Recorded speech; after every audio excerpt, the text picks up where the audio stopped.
Forde, what did you make of the game? Started so well, and I guess the offense for most of the night worked pretty well, but just couldn't stop them scoring. Yeah, the first half, obviously, we just couldn't defend the perimeter very well. We couldn't defend without fouling, or we just simply just couldn't stay in front of our man.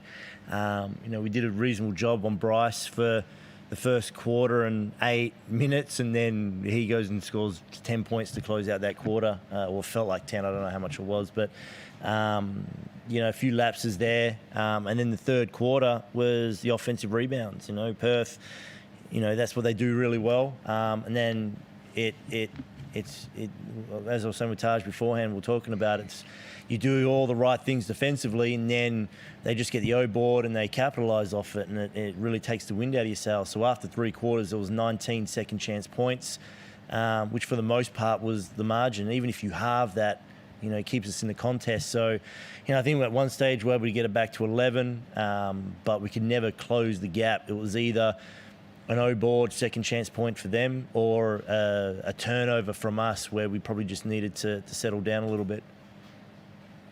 How do you come away feeling about it? Because it didn't feel like it was as bad as Sunday against Melbourne. It felt like the effort was there. It felt like the guys were working hard. I mean, how do you come away feeling after this one? Yeah, well, Melbourne was a train wreck that second half. I mean, we absolutely, it was a terrible game. And the second half we got outscored 25-49.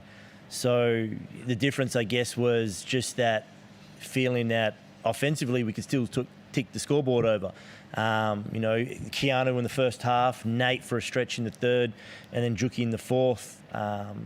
We hit some open threes, we missed some open threes, but for the most part we're able to execute, especially in the half court, which has probably been our Achilles heel for the majority of the season. It really just came down to the defensive end, and unfortunately, Michael Fraser had a great game. He did what he's very capable of doing, and we were late to get out in some of his closeouts, and a couple of times we were right in his face and he was still hitting them. It was mainly on the defensive end. Taj, can I just get your thoughts on what happened out there tonight? Just they play team basketball and just wore us down. Like Forde said, the offensive rebounds, the role players played well. I mean, you come into the game and you try to game plan to take Bryce and Vic and try to limit them as much as possible and force everybody else to beat you. And everybody else beat us. They played well. So you just got to tip your hat off to them. They came out to play and to win. And everybody was a team effort. I mean, we fought hard. So they played better as a team than we did. This is an awkward question to ask you after a game, but just from observing this season, it's almost like you are best suited to being the point guard on this team, and we all know how great Scotty is, but you played a great game as the facilitator tonight, 11 assists. Do you feel like maybe moving forward in the league, the point guard role might be the one that's sort of best suited for you? Whatever the team needs. I'm not even the point guard right now. Ben and JK mostly has the ball for most of our offense.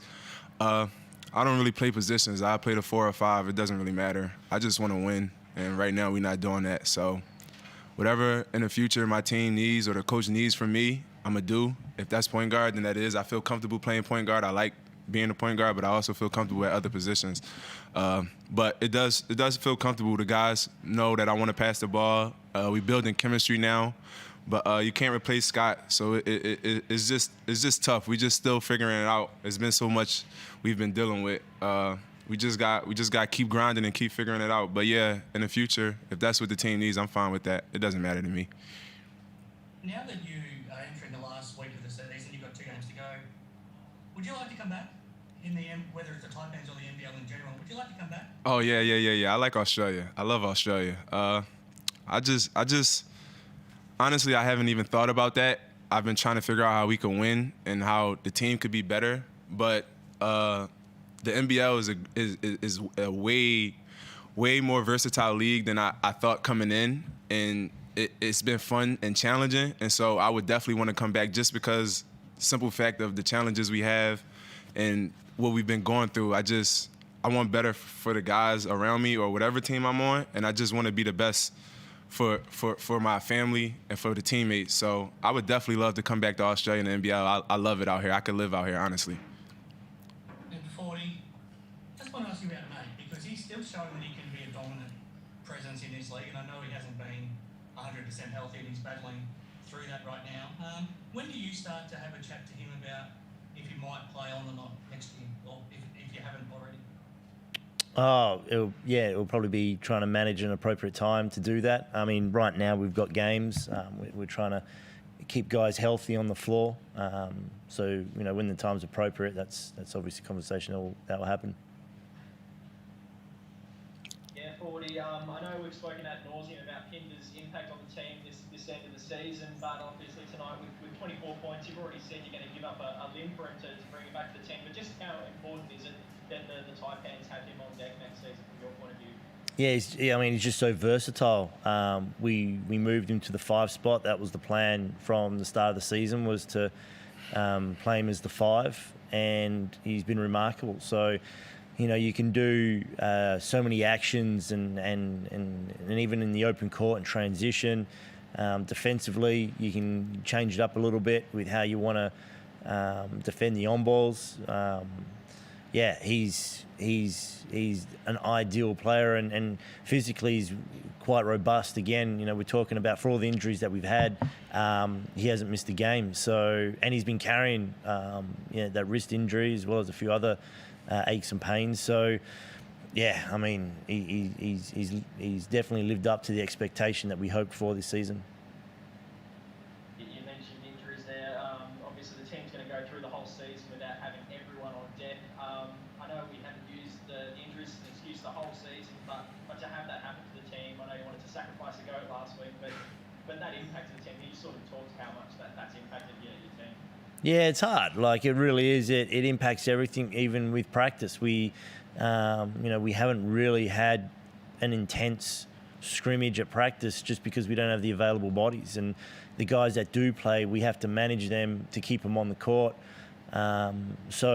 It's you see it as the game sort of progresses on. We wear down a little bit. We have trying to find consistency with our particular lineups throughout the season. We change up our starting 5. So much this year, and that was more to do with availability. So everyone goes through these injuries, obviously our infliction's probably been more severe than others, but you don't want to use that as the excuse, because we still have very talented individuals that can take the floor. It's just a matter of trying to find rest break when we don't go as deep as what we had hoped for. Can I just ask, I mean, this is a hell of a schedule that you're in the middle of right now, and this is a tough trip to come over here, and now 2 days later you play the top team in Melbourne, and then you go and play a team on a 13-game winning streak a couple of days later. But I'm sure it's a good challenge for you to have right now. I mean, it'll be nice weather in your cap if you can go and score a win or two. This is the fun part. These are the games where you really see what you about. So I'm excited. This is the games where boys separate themselves from men. So I'm looking forward to it. This is where we see, especially we don't really have much to play for but ourselves. So you really see who love a game of basketball and who love their teammates, and how hard we willing to fight for our coaches and our fans.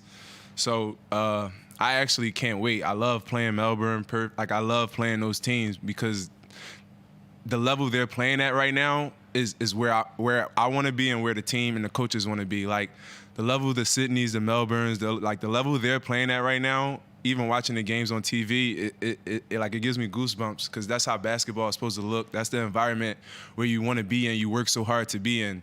So when you get the chance to play against those teams and see where you really stack and try to knock them off. So it's a tough schedule for sure, but this is what we're here for. This is probably the funnest part of our season, the way our season been going. So why not look forward to it?